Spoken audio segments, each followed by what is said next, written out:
Good morning, everybody, and welcome to this Monday's edition of Trending. I'm Jamie. And I'm Gareth. Today's show, as always, is sponsored by Red Life Devices, red light therapy for healing on a cellular level. Head over to redlifedevices.com and use the code Ickonic for 10% off. Now, we're going to kick off this week with a bit of a throwback to last week. So on Thursday, we were discussing Elon Musk and Keir Starmer's kind of online spat and how that was going to play into the reintroduction of the online harms bill. All over the mainstream media in the UK, Channel 4 particularly, had a big debate about what is the UK government going to do about Elon Musk and X and this obvious misinformation. It's endangering MPs. He's saying they did things they didn't. What are we going to do about it? And I looked at it last night and I thought, I've got an online harms bill here.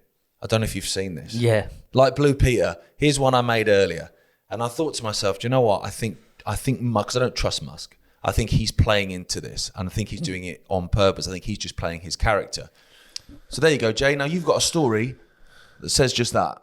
Yeah, absolutely. It's quite prophetic what you said there. And it's, as we've pointed out many times, they are quite predictable. They're very predictable. If you know what they want to do, it's kind of quite easy in the end to work out how they're going to get there, because there tends to only be a few ways to get from A to B. Yeah, and one of the key ways they do this is through emotional manipulation, where they put out something which in theory you can't really argue with. You look at and go, okay, well, that makes sense. We need to protect kids online because people are being abused, radicalized, seeing things they shouldn't see. Fine, a lot of parents would agree with that. That's not what it really means, though. So this is the story, and there's a few stories around this today. This has come from a news program on Sunday when a couple of cabinet ministers and shadow cabinet ministers were on it discussing this issue. Online safety laws unsatisfactory, Minister says. UK laws on internet safety are very uneven and very unsatisfactory, Technology Secretary Peter Kyle says, following calls from campaigners to tighten the rules. Now, when I say emotional manipulation, this is an example of it.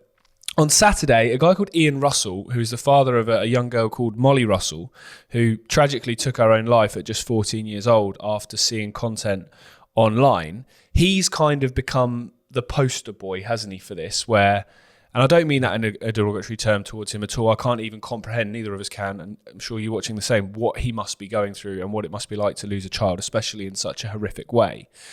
But what they will do is they will use him as a prop, won't they? Because, of course they will. Yeah. Other parents will be watching this unfold going, well, I want, look what happened to him. I want my kids protected. I don't want them seeing this, that, and the other.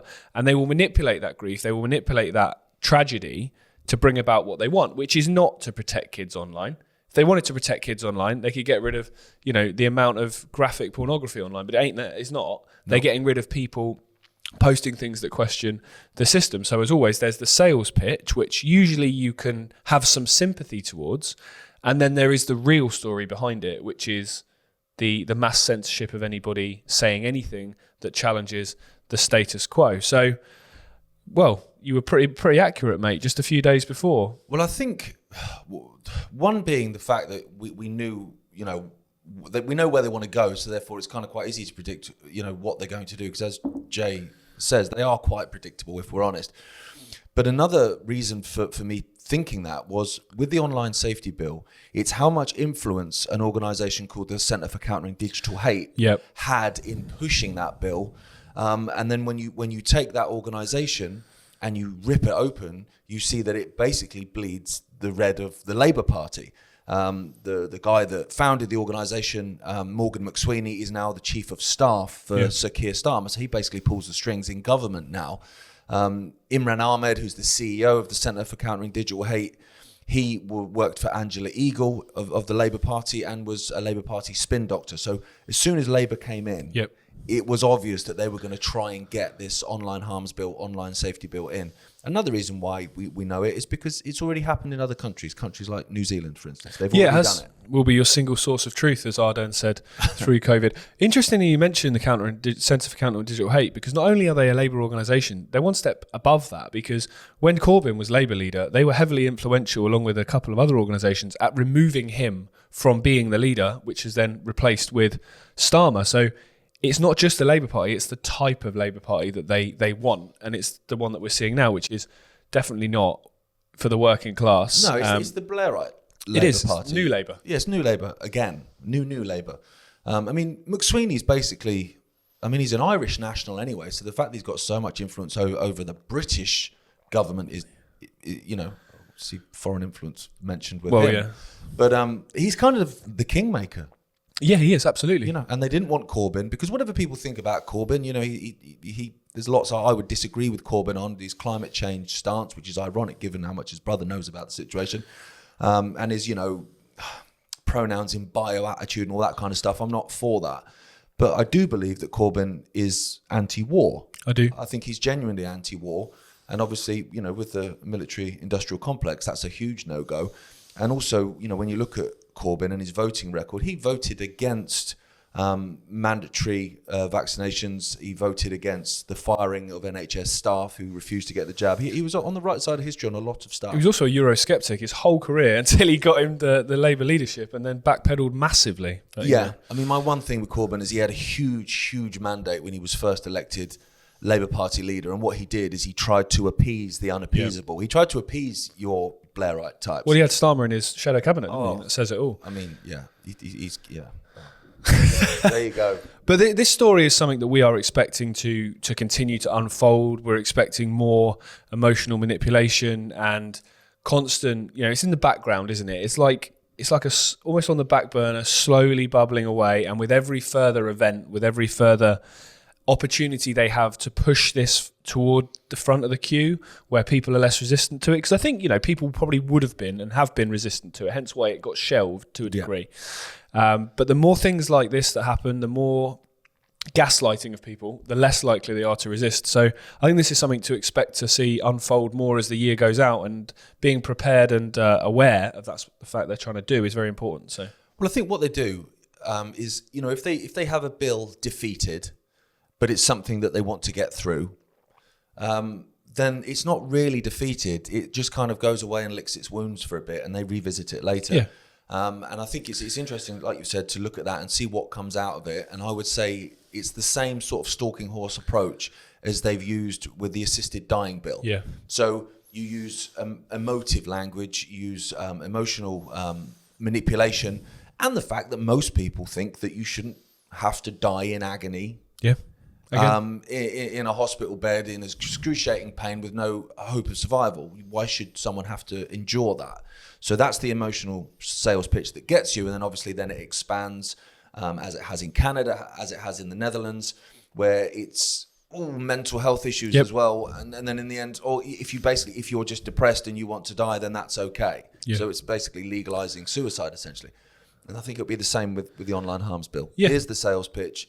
This is what it really means. Yeah, as Partridge would say, they've rebadged it. They've rebadged it, you fool.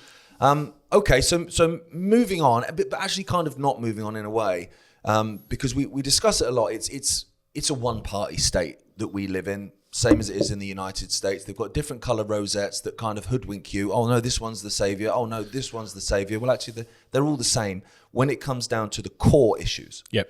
So, you know, they can argue about the you know, side of carrots and peas, but when it comes down to the meat and potatoes, they're generally on the same page. Yeah.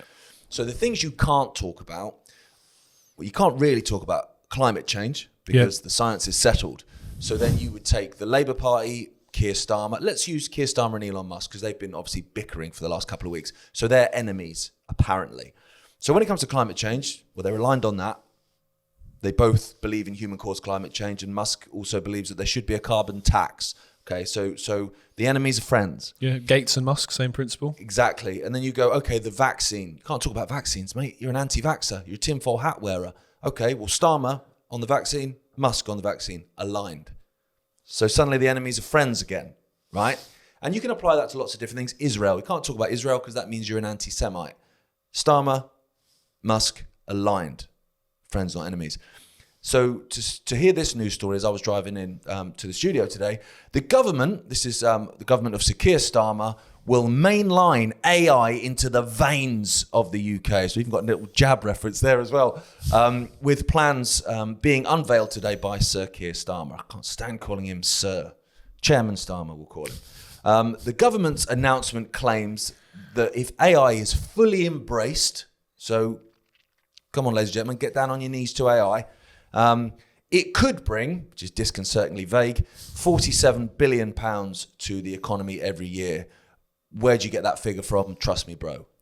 And also not a single person in the UK will see the benefit of that 47 million, even if it was real. Well, exactly. So it just goes to show, again, you've got someone like Musk who says AI could be the end of humanity, and for once he's not lying, but he's still pushing it.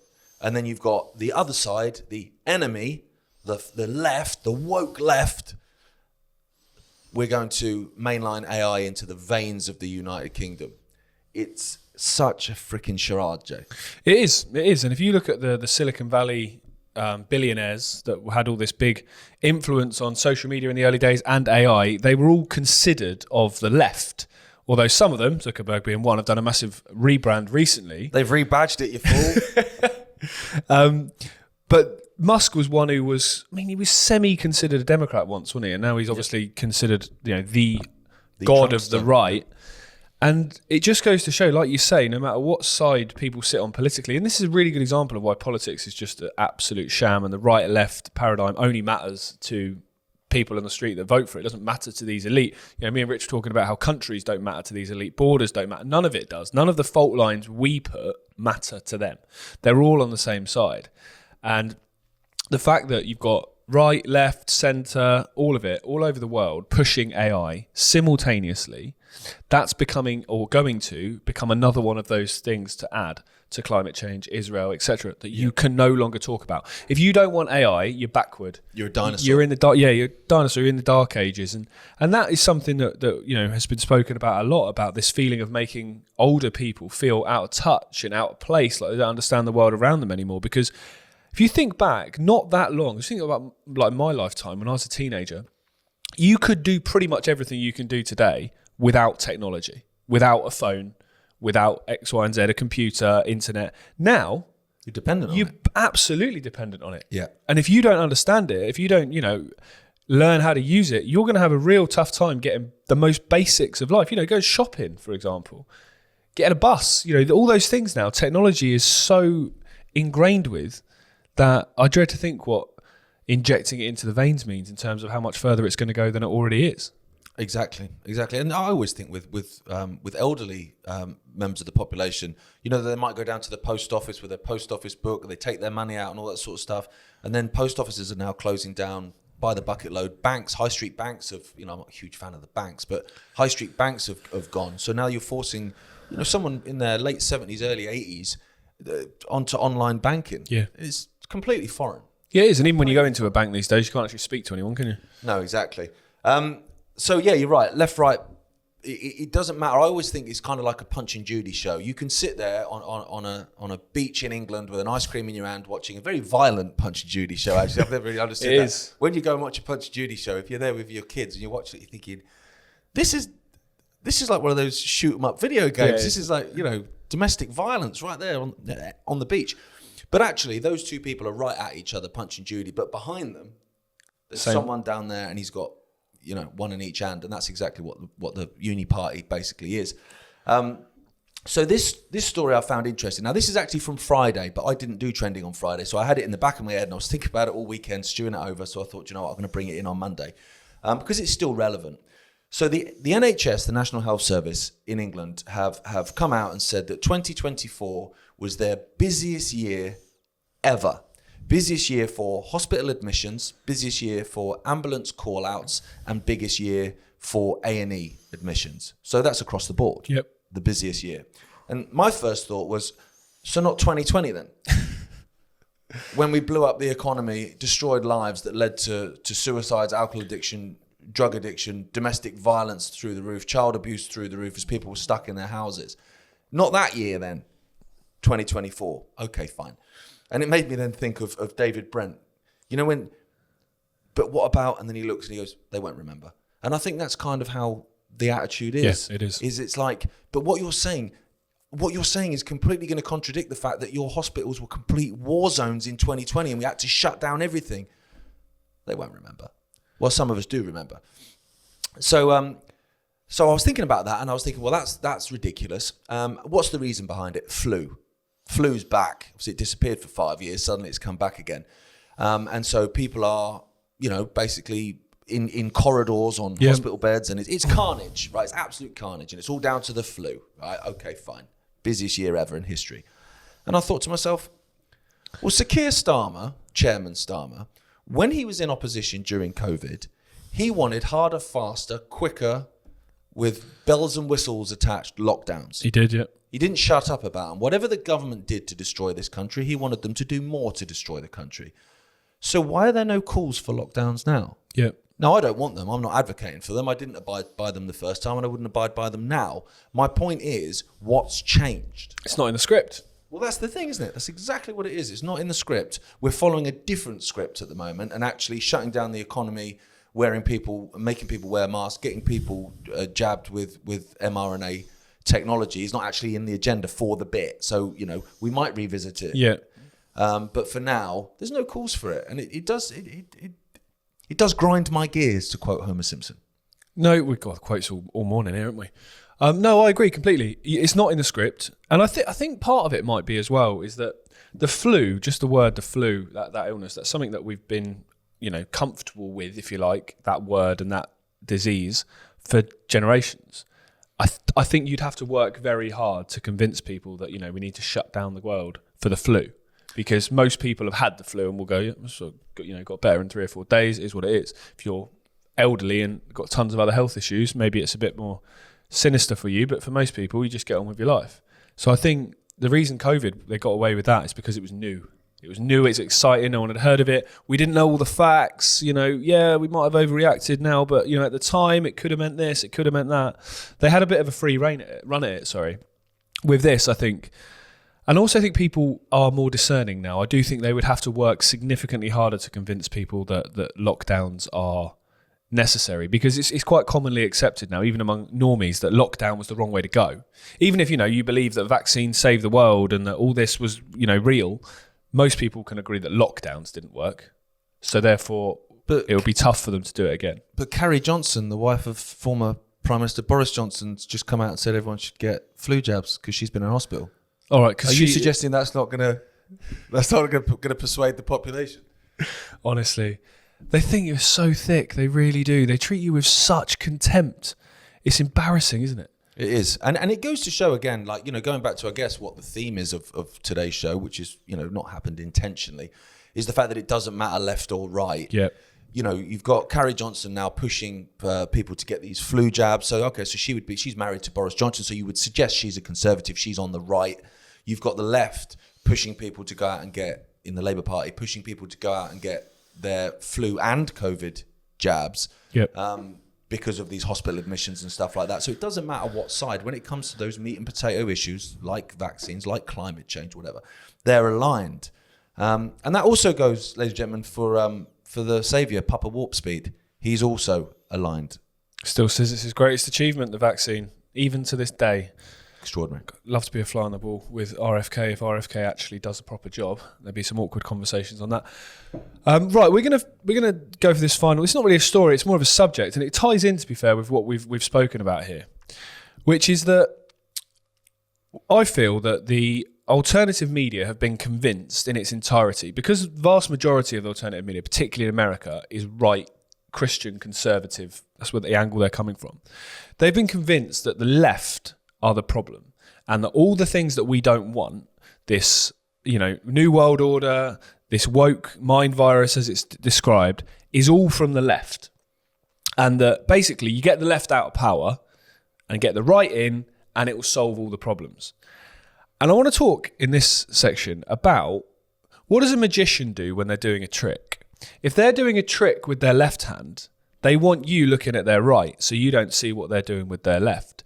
Now, I think the same principle applies here, which is if you want the New World Order to come in and you want the right to bring it in, you want everybody focused on the left. So the woke mind virus, as Musk calls it and others call it, is entirely associated with the left. It's associated with liberals, it's associated with progressives. They don't associate that with Trump or with Le Pen or with Milei or supposedly right of centre people.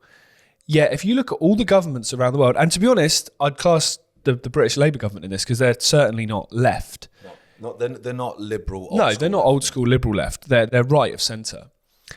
you have in the lead up to 2030, when they, Agenda 2030 is their long planned thing, you have right-leaning governments right across the world. And we mentioned last week, didn't we? You're almost certainly going to have one in Canada in a few weeks as well. Yeah.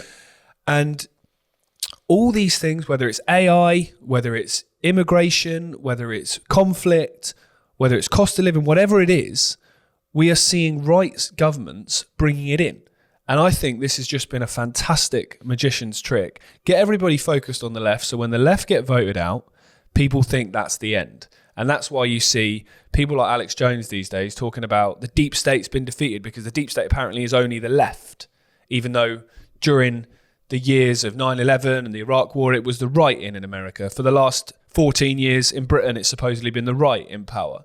It's a complete sham, but I think that's an interesting thing to look at, because I think so many people have become comfortable now because they think their side's in power.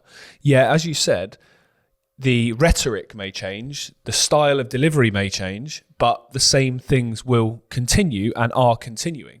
So I think that's an interesting thing to highlight for people, because many probably won't have even looked at it from that perspective. But no. It's true, isn't it? You don't want them looking here if you're doing something there. You want them looking over here, which is what they've done. Yeah, I think it's how you get things through, because we laugh about it a lot on various shows on this channel about the fact that your blue team gets in. You get 4 years of the blue team. Oh, country's gone to the dogs, innit? Yeah, it's not like it was in my day. We'll vote the red team in. Yeah. You get 4 years of it's going into the doldrums, this country, isn't it? I know, it's not like when I was a kid. Let's vote the blue team back in, right? And that goes back and forth in America, in the United Kingdom, all over the world. It's one or the other, basically. And they just shift in between the two. And all that moves forward is the agenda. And I remember me and Rich were talking on WhatsApp probably a couple of months ago now about how that is completely coordinated in the way that you've suggested. Yeah. That is, you vote your party in. Thank goodness for that. My party's in now. Things are going to get better. Now, what happens is your party does things that you don't agree with. Now, if you've got any sort of semblance of self-respect and morality, you will call them out on it, but a lot of people don't. No, they don't. Because I've invested a lot in this side. I've been campaigning for this side. I've not shut up about this side for 4 years. So I'm gonna look the other way when they do exactly what I don't want them to do. So that moves the agenda forward. So then public opinion turns against that. Okay, so then we'll vote in the other side. The other side's going to make a difference. So then that side comes in, and their supporters, they don't say anything either, because I've invested a lot in this party. So then they move the agenda forward. And then you roll forward another 4 years and it goes on. And so Rich was actually saying, he's like, basically imagine left and right. They're kind of like, instead of wings, left wing, right wing, they're kind of like feet, really, walking the agenda same direction, forward, yeah. Walking the agenda forward. And what we'll see is these right parties will eventually show themselves to be fraudulent. And then people will then start to jump on getting these left parties in. Once we get the left parties in again, they'll be more inclusive, more considerate, more caring. They'll come in, they'll move it forward again. They will. I mean, if I look back through my lifetime, from what I can remember, in 97, Blair. So you've got Blair, Brown, Cameron, Johnson, May, Truss, Sunak, Starmer. Through there. What a lineup. It is, isn't it? And in America, you've got Clinton, Bush, Obama, Trump, Biden, Trump. The direction of travel across both countries have been the same. People's lives are getting worse. People are poorer.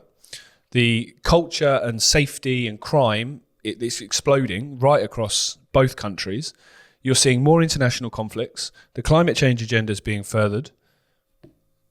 Nothing changes. What's the change? There is no change. Nothing changes. They've amalgamated the parties, and I think they've done that in we talk about the US and the UK more because I guess we're English speaking, but it's the same everywhere. The parties have kind of just amalgamated that there isn't an alternative now. No, there's not. I mean, I don't vote because I'm of the same opinion as my dad. It only encourages them. But at the same time, previously when I was a kid, you could see that there were differences between the parties. They may have been subtle, but there were differences. And it's like, well, I like that. I don't like that. Whereas now, if you're voting as you were in the last UK election, or basically most people didn't, but if you're voting between Starmer's Labour and Sunak's Conservative Party, there's no difference there. No, there's not. There's not. And that's deliberate because it gives you no choice. Yeah, there is no choice. It gives you absolutely no choice. And you mentioned there's no alternative. We spoke last week, didn't we, about reform being kind of the state-sponsored acceptable alternative. Yeah, because anyone who's genuinely alternative, anyone who's actually going to come and kick the hornet's nest, they're not getting the coverage that Reform get. They're not getting the column inches and the softball interviews on television. They're not getting them. No, they're not. They're definitely they're there to do a job. And in a sense, in the last election, they gave the Labour Party a bigger landslide than they would have had because they took a hell of a lot of votes off of the Tories. They did. Which will probably happen at the next election again. They'll be split. If we have an election. Well, we'll see. Chairman Starmer might be an appropriate point. Yeah, we might be AI by then. In fact, I'm not convinced that Chairman Starmer is an AI himself, to be honest, when I look at him and the way he acts. He's emotionless. He is. Even like when he was talking about his brother. He was talking about his brother on Boxing Day. He's like emotionless. It's like, you just lost your brother, man. Suddenly, like, you think you'd be showing some emotion in that kind of context, but no, the guy's kind of like an automaton, isn't he? Yeah. Well, there's the perfect, controllable, malleable suit. Oh yeah, combination of arrogance and ignorance. The Labour front bench, very dangerous combination. Exactly. But thanks, Gaz. It's been good to talk to you guys this morning after a weekend break. Hope you're enjoying the show. Please leave comments and feedback below on anything you'd like us to do different, or any stories you'd love us to cover, because as you mentioned, we cover the UK and we cover the US extensively, but a lot of other countries where I'm sure this agenda's unfolding. It'd be good to highlight stuff as well. 100%. Wherever you are in the world, yeah, drop us a message or an email if you've because the thing is with trending, it doesn't necessarily have to be like those huge major stories that are front page of the New York Times. If there's a story that you've seen in a local newspaper, yeah, because that's where they sneak stuff. Yeah, they do. Yeah, under the radar. Then please let us know. Yeah, because this is an international agenda, and different countries are at different levels of it, and you might see something in a country and think, well, it's coming to yours soon if we let them. So it's very important that we don't, and that's the message to take away from this morning. So this morning's show was brought to you by Ape Nutrition, organic British supplements. Head over to apenutrition.co.uk and use code Ickonic Media for 10% off. Right, we'll be back on tomorrow. We will. See you tomorrow. See you then.